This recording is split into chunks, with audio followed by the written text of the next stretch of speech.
Baik teman-teman, jadi di tugas akhir ini kita akan kerjakan pada analisis data di laporan praktikum. Nah, seperti tujuan dari percobaan radioaktif ini, yaitu di mana tujuan yang pertama itu menentukan efisiensi tabung Geiger-Müller, kemudian tujuan yang kedua adalah menentukan koefisien absorpsi linier dari PB dan AL, kemudian yang ketiga menentukan nilai HVL dari PB dan AL.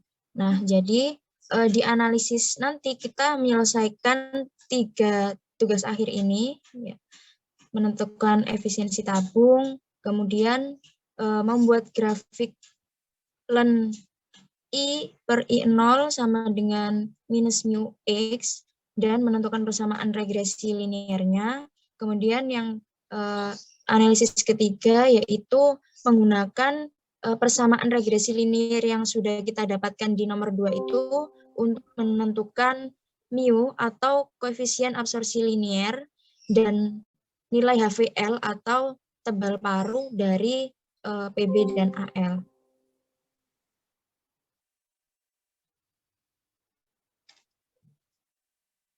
Nah, nanti kira-kira kita dapatkan data hasil pengamatan seperti ini. Dari itu tadi GFORM, teman-teman akan mendapatkan data dalam Excel ya. Yang berisi ini ada BG atau N ini adalah jumlah cacahan per 7,5 second pada background atau tanpa sumber radiasi. Nah, ini dilakukan dalam 5 kali, dilakukan berulang 5 kali pengukurannya. Nah, kemudian nanti di sini bisa dirata-rata. Nah, untuk yang N besar ini adalah jumlah cacahan per 7,5 second dengan sumber radiasi. Nah, di sini sumber radiasinya adalah dipakai Na. Mungkin di alat dan bahan di modul yang tertulis kan radioaktifnya itu Sr dan Ra ya, tapi biasanya itu dipakai Na, dan ini di data hasil pengamatan pada modul itu juga tertulis Na. Nah, kemudian halo, Na itu bukan iya, bukan nama atomnya, bukan nama bahan radioaktifnya. Na itu jumlah cacahan ketika dia diberi PB dan AL. Iya, bukan. Ya. Jadi kalau N itu sumber radiasi saja tanpa ada PB-nya, tidak ada bahan antara sumber dan detektor. Kalau Na itu berarti apa? Cacahan ketika sudah diberi penghalang itu. Iya. Ya, lanjutkan. Ya, dibetulkan. Ya, nak. Ya, jangan bukan itu bukan Na, bukan nomor atomnya, bukan nama atom. Ya, berarti saya ulangi teman-teman, yang N kecil ini adalah cacahan sebelum diberi sumber radiasi. Kemudian yang N ini, N besar setelah diberi sumber radiasi. Kemudian yang Na adalah jumlah cacahan ketika diberi sumber radiasi, dan di antara sumber radiasi dan tabung Geiger-Müller itu tadi diberi bahan PB, dan yang satunya ini di antara tabung Geiger-Müller dan sumber radiasi itu diberi dengan penghalang bahan AL. Nah, jika N kecil dan N besar tadi itu jumlah cacahan per 7,5 second, maka cacahan per secondnya itu dinamakan intensitas radiasi, atau kita lambangkan dalam I0 dan IA dari sumber radioaktif yang dinyatakan dengan persamaan ini. Jadi kalau I0 itu N besar rata-rata dikurangi N kecil rata-rata per 7,5. Jadi I0 ini adalah rata-rata dari cacahan background per 7,5 second dikurangi dengan yang N kecil ini mohon maaf, yang N besar itu cacahan radiasi per 7,5 second, kemudian yang N kecil ini cacahan background per 7,5 second. Nah, karena kita mencari Sebentar. persekannya, Sama intensitas itu ya tetap per waktu. Cuma karena kita ini nyacanya setiap 7,5 sekon, maka dia dibagi 7,5 sekon. Bukan berarti kalau dibagi 7,5 sekon itu namanya I gitu ya. Nanti kalau ngambilnya tiap detik ya berarti tetap I juga. Nanti kalau ngambilnya tiap 60 ya dibagi 60 gitu ya. Iya, Bu. Bukan karena dibagi 7,5 terus ya akhirnya namanya I0 ya. Ya, teman-teman, jadi kan ini yang di tabel ini kan pengukuran jumlah cacahan per 7,5 second. Nah, maka untuk mencari per secondnya ini kita bagi dengan 7,5. Nah, itu tadi yang I0. Nah, sekarang yang IA adalah NA rata-rata, yaitu setelah diberi ini ya, diberi bahan PB dan juga AL, dikurangi dengan yang N kecil atau cacahan background-nya. Kemudian dibagi dengan 7,5. Nah, dari yang rumus ini, yang A ini, maka kita bisa dapatkan dalam tabel ini intensitas dari yang dikasih penghalang PB dan juga AL. Baik untuk pengukuran yang pertama hingga kelima. Halo. Nah, kemudian, ya Bu. Itu pengukurannya satu itu bukan pengukuran ke satu, kedua, ketiga, kelima ya? Masa gitu? Iya, Bu, itu 5 kali. Iya, ini rata-ratanya. Bukan pengukuran ke satu. Jadi ini apa? 1, 2, 3, 4, 5 ini apa? Intensitas pada ketebalan yang pertama, 2 itu intensitas ketebalan yang kedua, bukan pengukuran 1, 2, 3 itu, ya nak ya. Jadi dipindahkan. Apa? Kursormu arahkan itu yang NAPB. Halo, ya itu kan ada pengukuran ke 1, 2, 3 ya. NA yang ke 1, tambah ke 1. Iya. Ke 1. Ke 1 itu kan ada pengukuran 1, 2, 3 rata-rata. Rata-ratanya itu yang dipindah ke 1 yang nomor 1. Ya. Iya, Bu. Halo, ya itu baru pindah ke situ. Yang nomor 2 juga rata-ratanya yang setelah dipasang 2 lapis PB, bukan pengukurannya. Iya, Bu. Ya, halo, praktikan paham saya maksudkan. Jadi bukan pengukuran ke, tapi ketebalan ke. Jadi kalau ketebalan ke satu itu ketebalan ke 1 berarti PB-nya cuma 1. Nanti itu yang nomor 2, yang intensitas kedua itu ya, intensitas yang kedua itu IA2 itu berarti rata-rata intensitas dari pengukuran tebal yang 2. Tebalnya berapa? Nanti X1 plus X2. Jadi 1 ini nomornya adalah X1. Yang kedua, coba kursor Mukara itu yang 2, nomor 2. Halo, Pak? Yang nomor 2 yang intensitas A, nomor 2. Nah, itu berarti nanti cuma itu X1 plus X2. Ya. Oke? Iya. Ya, wes, lanjutkan. Nah, selanjutnya ada tabel ketiga, yaitu tabel ketebalan bahan. Tadi kan di video juga dijelaskan bahwa yang bahannya PB, AL, dan kertas karton itu diukur menggunakan mikrometer sekrup. Nah, itu kita dapatkan nilai ketebalannya.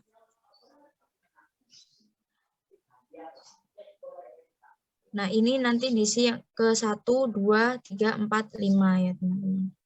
Nah, selanjutnya untuk analisisnya yaitu menyelesaikan tugas akhir tadi. Jadi, yang pertama yaitu menentukan efisiensi tabung Geiger-Müller. Nah,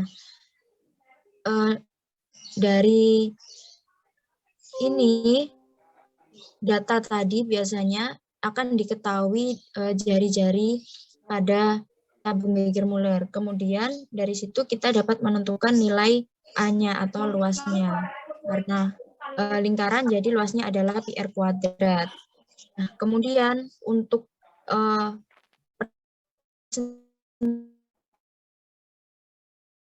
efisiensi dapat dilihat di modelnya adalah N besar dikurangi N kecil per T dibagi A per 4 pi D kuadrat dikalikan 5 dikali 3,7 kali 10 pangkat 4. Karena ini persen efisiensi maka dikalikan 100%. Yang N besar ini sudah diberi sumber radioaktif, yang N kecil adalah jumlah cacahan background. Nah, dari sini maka dari data pengamatan yang diketahui, kemudian kita hitung dengan rumus ini, maka kita bisa dapatkan efisiensi dari tabung Geiger-Müller. Jadi tugas akhir yang pertama bisa terjawab. Selanjutnya untuk yang nomor 2. D-nya apa? D-nya apa itu? D-nya apa? D-nya itu Bu, jarak sumber radiasi di depan detektor Geiger-Müller. Dengan apa? Kenapa Bu? Jarak antara apa dan apa? Jarak antara sumber radiasi dengan detektor itu Bu, Geiger-Müller. Dengan permukaan detektor Geiger-Müller-nya ya? Iya, iya Bu. Yuk, silakan. Baik, yang nomor 2 ini teman-teman, yaitu kita membuat grafik ln IA per I0 sama dengan minus mu X, dan kemudian menentukan regresi linearnya. Nah, jadi ini kan tadi ln IA per I0 sama dengan minus mu X, ini kita analogikan dengan persamaan regresi linear ya, Y sama dengan MX. Maka di sini Y-nya ini sama dengan ln IA per I0. Nah, karena ada beberapa bahan, yaitu PB, kemudian AL juga, atau mungkin nanti di data pengamatan ada karton, jadi kita cari satu persatu persamaan regresinya.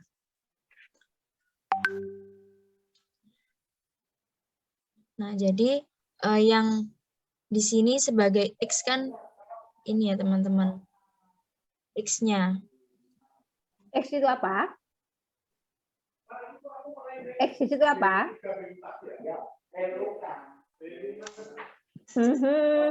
Talita. Kebalan, Bu.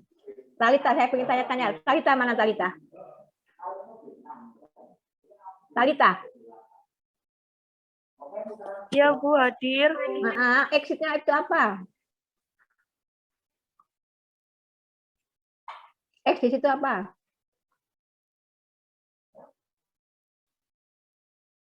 Tuh, kan dengarkan. Aswin. Tebal material, Bu. Tebal material dalam hal ini tebal apa? Kenapa, Bu? Dalam hal ini tebal apa? Material apa? PB sama AL, Bu. Apakah digabung PB sama AL? Nggak bisa, Bu. Sendiri ya. Oke. Ya, lanjutkan apa? Pak. Iya, Bu. Jadi X-nya adalah tebal materialnya, kalau regresi PB berarti ya tebalnya PB. Kemudian Y-nya, tadi teman-teman Y-nya adalah ln IA per I0. Ini Y-nya. Kemudian X kali Y, kita kalikan ini dengan... Sebelum ke situ, berarti ini kan kita membuat grafik toh, berarti titiknya ada banyak apa sedikit, apa satu? Aswin. Aswin. Ini Aswin ini. Ada banyak. Ada banyak. Kalau misalnya banyak, kira-kira di situ apa saja? X-nya. X-nya? Itu X-nya untuk ketebalan bahan kan? Berarti apa? Gimana itu? Ada berapa titik X-nya? Ada 5. Yang X1? Berarti ketebalan PB ke 1 kan ya? X1. Ya, untuk ketebalan 1. Y-nya. Y-nya. Y-nya. Y-nya apa? Aswin. Dewi Sinta. Dewi mana? Dewi Sinta. Ya, apa itu Y-nya? Y-nya apa?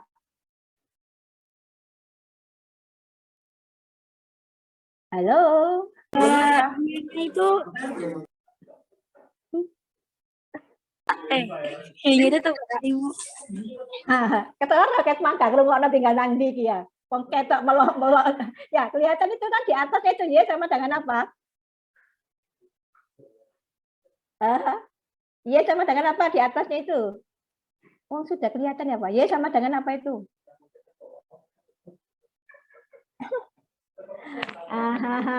Muhammad Farhan. Farhan, kemanakah kamu? Ke kamar mandi kah? Nah, tinggal ya Farhan ini ya.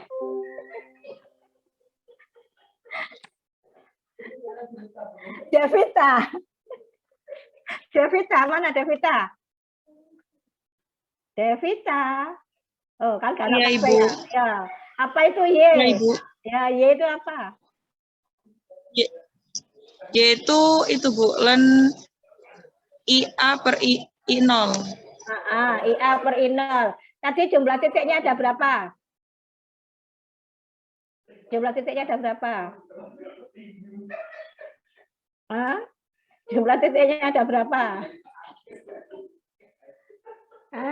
Jumlah titiknya ada berapa? Tadi kan sudah disebutkan ada 5 kan gitu ya. Apakah itu nilainya sama semua? Len IA per I0 semua? Sama enggak itu nilainya? Tidak, Ibu. Apa bedanya? Antara titik ke-1 dan titik kedua. Y-nya itu antara Y1 dan Y2.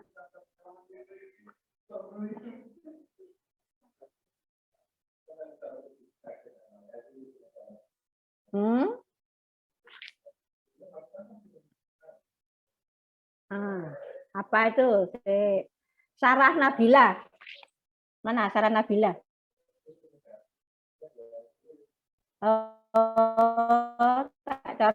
Kamu absen Sarah. Ini Sarah. Sarah.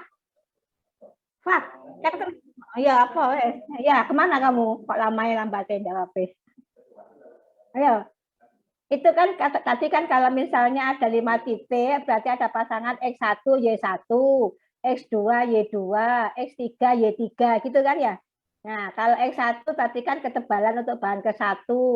Y-nya adalah di situ ditulis rumus len IA per I0. Apakah nanti Y-nya itu sama? Y1, Y2, Y3 itu sama semua len IA per I0? Sarah? Terus apa yang membedakan?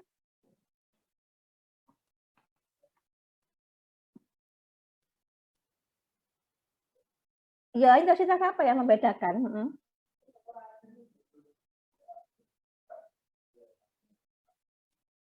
Nah, intensitas apa ya? Intensitas itu intensitas agamanya. Tapi kan tadi kamu ada pasangan, ada 5 titik toh ya. Ada X1, Y1, habis itu X2, Y2 gitu ya. Nah, tadi saya bilang kan X1 adalah ketebalan ke-1. Terus Y1-nya len IA per I0. Yang saya tanyakan, apakah X2 kan untuk ketebalan 2? X1 plus X2. Apakah Y-nya juga sama dengan len IA per I0?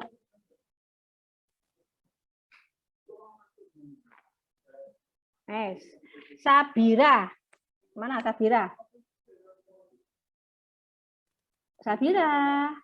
Iya, Bu. Ya, gimana kamu? Y1, Y2-nya itu gimana? Apa bedanya antara Y1, Y2, Y3, dan Y4 sampai Y5? Apa bedanya?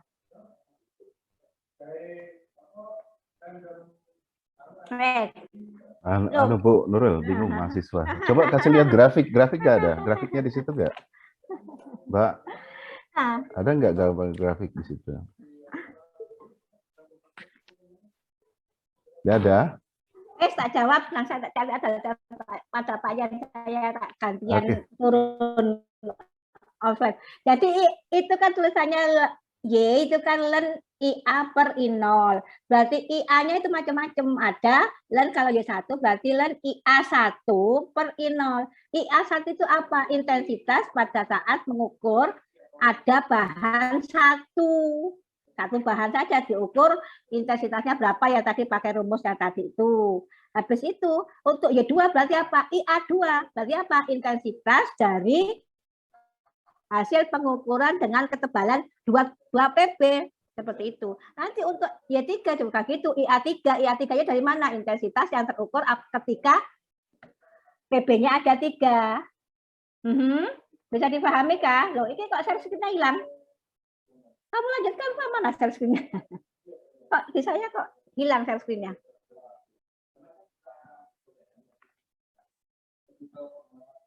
Halo? Ya wes. Nih Pak, lanjutkan Pak. Saya ingin tahu tadi bedanya. Jadi nanti kalau kamu ini kamu tambah ya Pak, ini ada titik, ini titik 1, 2, 3 gitu Pak ya. Halo? Oke Eva ini, suaranya Pak, suaramu mana Pak? Eva kepental kah Pak?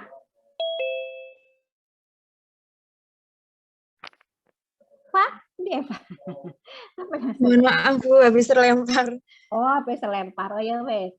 Ya, jadi ini kamu tambahnya dari titik 1 sampai 5 gitu ya. Nah, X1-nya, X1 plus X1. Habis itu nanti titik X2, X2 sama dengan X1 plus X2. Ini ya juga Y-nya sama dengan len IA1 per I0. Untuk Y2, len IA2 per I0 ya. Halo, Eva dan praktikan semua bisa dipahami? Oh, wis. Oke, ini Eva mungkin apa lagi? Ada pertanyaan enggak? Kelanjutannya nanti itu yaitu dengan rumus regresi itu nanti akan ketemu M dan N. Bisa buat selain Eva sih?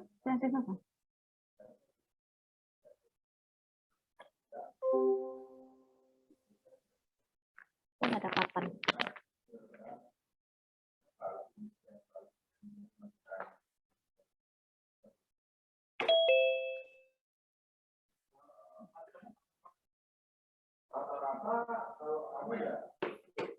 Nah, ya.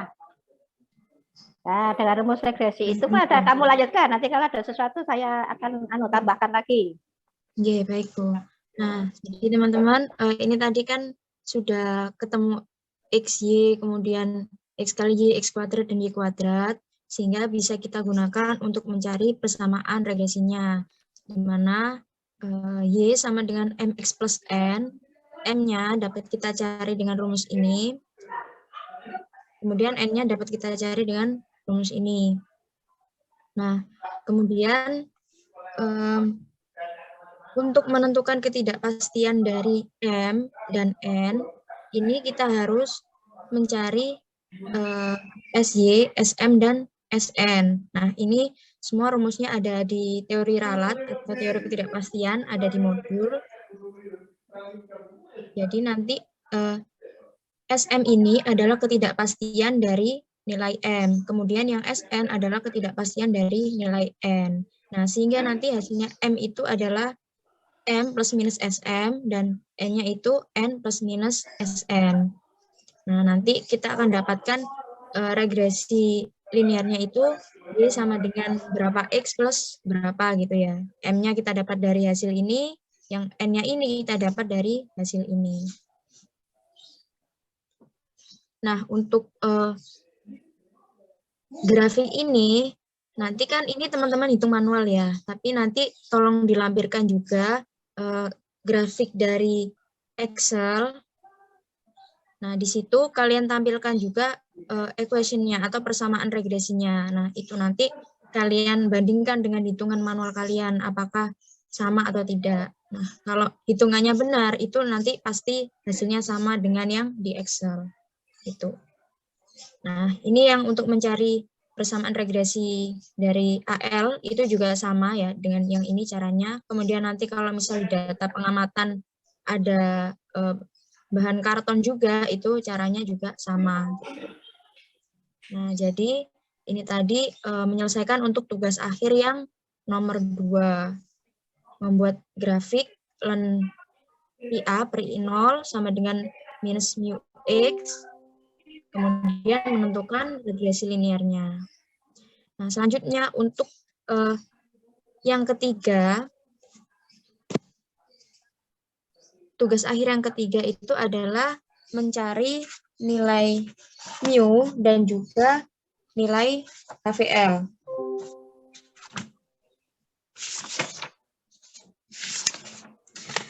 Mu itu, teman-teman, adalah koefisien absorpsi linear bahan. Nah, seperti yang di tujuan tadi kan, itu menentukan koefisien absorpsi dari PB dan AL. Nah, jadi yang nomor 3 ini menjawab tujuan yang itu.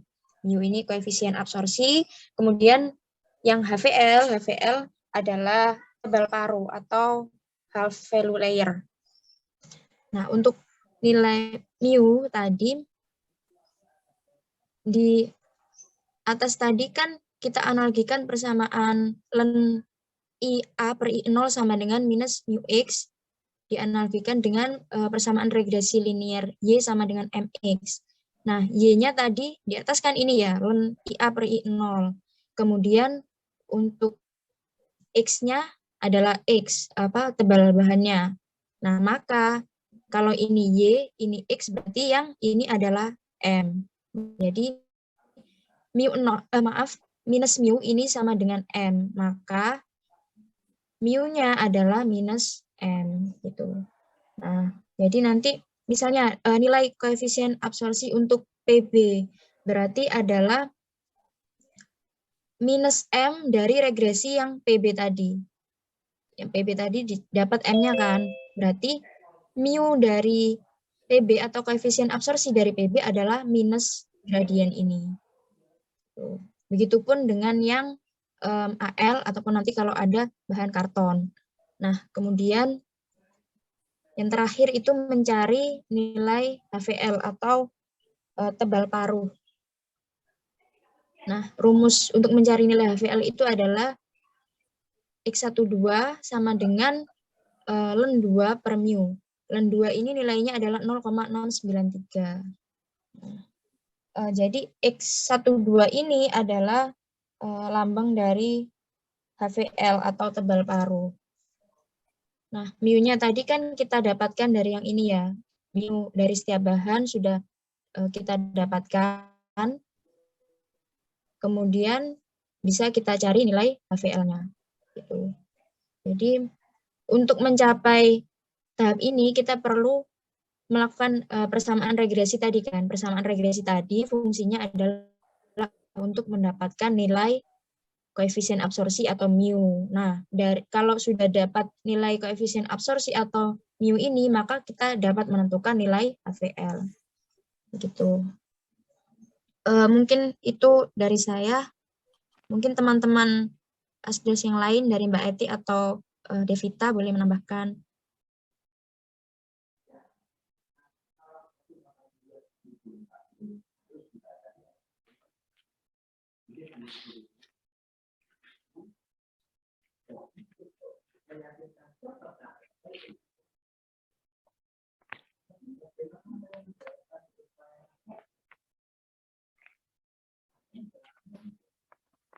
Atau mungkin dari Bu Nuril atau Pak Samian, ya. Atau mungkin Pak Samian Pak Ian. ada enggak? Pak Samian ada enggak ini? Pak Samian belum ada ya, tadi katanya mau menjelaskan. Oke, kalau tidak ada pertanyaan, datanya kan sudah ada. Ya, halo, Anan dan Nabila. Anan dan Nabila. Iya, Ya, Anan, ya. Datanya sudah ngambil lah, sudah punya kan ya? ya Bu. Ya, oke. Sekarang silakan dicoba untuk menganalisis datanya. Kalau ada yang tidak tahu atau belum paham, sebentar siapa tadi Pak? Coba kamu tampilkan yang tadi PDF petunjuk praktikumnya. Baik Bu. Tuh, saya ingin sedikit memberikan jawaban. Jadi nanti juga ini untuk asisten maupun praktikamnya. Yang PTS nomor 1 di dasar teori nak. Dasar teori nak. Dasar teori. Ya, terus yuk agak ke atas sedikit ya. Oke. Gambarnya kamu tampilkan. Gambar di bawah. Yang tadi loh, gambar 1. Nah, ini tadi pertanyaan nomor 1 itu jawabannya ini. Apakah semua jawab ini? Iya, Bu. Ya, terus kamu kasih keterangan. Ini misalnya yang mana ini tegangan, mana yang dia anoda, katoda kamu tambahkan enggak? Hanya Saya gambarnya cuma saja. menambahkan katoda sama anoda. Katoda sama anoda, katoda ya. Jadi ini tambahnya gini, kamu jadi itu berarti katodanya bagaimana? Bagian dalam kan? Karena apa? Detektor Gauger-Müller bentuknya silinder. Dia ada dinding kaca dilapisi logam berfungsi sebagai katoda kan gitu ya. Ada kawat jalur di tengah yang berfungsi sebagai anoda. Jadi kamu tambahkan keterangannya itu, gitu ya. Di situ ada resistor, di situ ada apa? Tegangan, ya kamu tambahkan. Ini ada pencacah ya. Jadi yang saya tanyakan nomor 1 tidak susah gitu ya, tidak susah. Jadi kalau kamu tahu ya wes ini tidak susah, tinggal menambahi gitu. Nah, kalau misalnya nanti ditambahi katoda fungsinya apa, anoda apa ya monggo. Jadi ini adalah gambarnya, keterangannya di paragraf atas apa Pak? Ke atas Pak? Ke atas Pak? Nah ini. Gauger-Müller ya, tabung tersebut berbentuk silinder. Tahu itu Pak? Ya, harus fokus kursormu setelah gambar 1.1 ya. Mana gambar itu? Pada gambar 1.1. Loh, bukan keterangan tulisannya.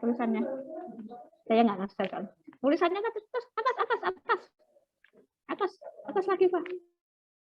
Nah itu, yang baris ke alinea kedua, baris ke itu ya, tabung silinder berbentuk ya itu.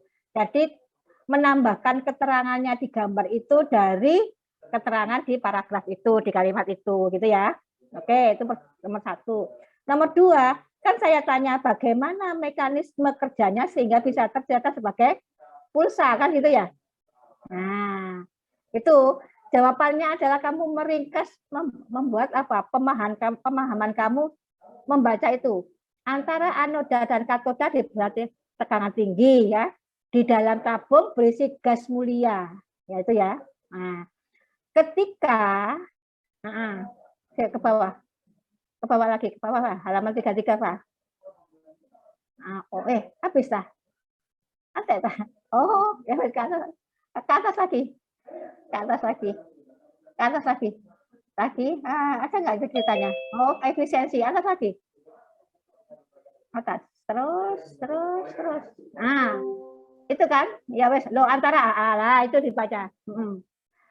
Ketika itu jawabannya berarti itu ketika ada sumber, ini ada silinder gitu ya, ada. Nah, ini bisa lihat gelas saya enggak? Bisa lihat gelas saya. Ini jadi ini konsepnya. Ini gelas. Terus ini ada sesuatu yang datang gitu ya. Kalian nggak nampak, nggak kelihatan ada radiasi masuk, radiasi gamma masuk ternyata. Di sini kan ada gas, di dalam ini ada gas gitu ya. Ketika radiasi ini mengenai gas gitu ya, maka gas ini akan terionisasi oleh sinar gamma ini. Sehingga di sini ada anoda, ini ada anoda, ini katoda. Di antaranya kan ada gas-gas neon itu ya. Nah, ketika radiasi mengenai gas ini maka akan terjadi ionisasi. Kalau ada ionisasi berarti di dalam ini ada elektron, ada pasangan elektron dan ion kan ya. Nah, di sini ada pasangan elektron dan ion. Nah, elektron dan ion ini kalau di gambar tadi coba Pak, ke bawah Pak, gambarnya Pak, ke bawah. Nah, di situ kan ada tegangan tinggi kan, nggak hanya bilang tegangan kan ya. Bilang tegangan tinggi, harus dipasangkan tegangan tinggi supaya apa? Antara elektron dan ion yang ada di dalam tabung itu tidak gabung lagi atau tidak berrekombinasi lagi, tidak gabung lagi, sehingga kalau dipasangkan tegangan tinggi akan terpisah. Demikian juga kan dipasangkan ini ada kutub anoda dan katoda, otomatis karena terpisah yang positif ke arah mana? Sarah, ke arah mana positif? Ke katoda atau ke anoda? Ayo. Kalau elektron mengarah kemana? Elektron muatannya negatif, anoda muatannya apa kan gitu ya? Yang berlawanan. Jadi misalnya elektron muatannya negatif, anodanya kan positif, sehingga elektron ini menempel ke anoda. Nah, berarti kalau ada elektron yang menempel anoda, berarti kan ada apa? Ya sudah, berarti ada pergerakan elektron dan elektron ke arah anoda. Berarti nanti ada arus. Ya, pada saat elektron ke nempel di anoda itulah tercatat sebagai bisa itu ada dua mengukurnya, mau diukur dengan metode arus atau diukur dengan metode pulsa, gitu ya. Ini kalau metode arus, yang ini dipasang ampere, yang ini dipasang ampere. Tapi kalau metode pulsa seperti yang kita gunakan pada praktikum ini, pakai ini dipasang RDC, nanti ada tegangan nanti dikonversikan ke pulsa hitungan tadi itu, ya. Itu ceritanya. Jadi intinya dari mana pulsa tadi ya, ini karena ada interaksi antara elektron dan gas-gas neon yang akhirnya bisa mengionisasi gas-gas neon itu. Begitu ceritanya ya, nomor 1 dan nomor 2. Kalau nomor 3 dan 4 ya sudahlah, itu namanya persamaan ya, persamaannya efisiensi, yang kalau yang untuk koefisien absorpsi ya pakai regresi tadi. Oke, itu pembahasan yang untuk apa? Pretestnya. Silakan nanti asisten bisa menilai dan mahasiswa sudah bisa mengukur saya tadi bisa jawab gimana. Nah, ada pertanyaan enggak? Oke, kalau nggak ada pertanyaan, silakan dicoba datanya itu, dicoba analisis perhitungan. Nanti kalau ada pertanyaan silakan ya Pak ya. Nanti kalau kamu bisa jawab ya jawab. Kalau nggak bisa ya nanti kalau saya bisa jawab ya tak jawab. Oke, Bu Nuril. Pak? Ya wes, silakan ditungguin ya, silakan. Oh, jadi ditinggal tidur, nanti tinggal tidur sama anak-anak itu tadi kerjakan. Jadi nanti ngumpulkan laporan sementara adalah analisis perhitungan untuk hari ini ya. Jadi di akhir nanti silakan pakai langsung pakai Gform juga enggak apa-apa, pakai langsung dikumpulkan Gdrive juga boleh, enggak apa-apa. Saya wes enggak usah ngeset ke aula. Ya Pak ya, itu nanti salah satu penilaian aktivitasnya ya Pak ya. Untuk analisis perhitungan hari ini. Halo? Ngerti nggak, Pak? Halo, yang lainnya? Kalita Aisyah? Bu, berarti ada itu, Bu. Hari ini ada laporan sementara. Iya, laporan sementara adalah sebisa kamu membuat analisis perhitungan. Iya, Ibu. Ya, Ibu, kamu dari mana? Kak, lo respon?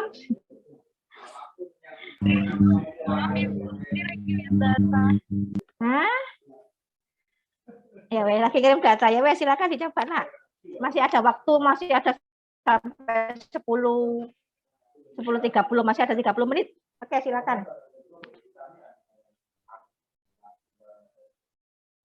Pak, ada laporan sementara apa ya?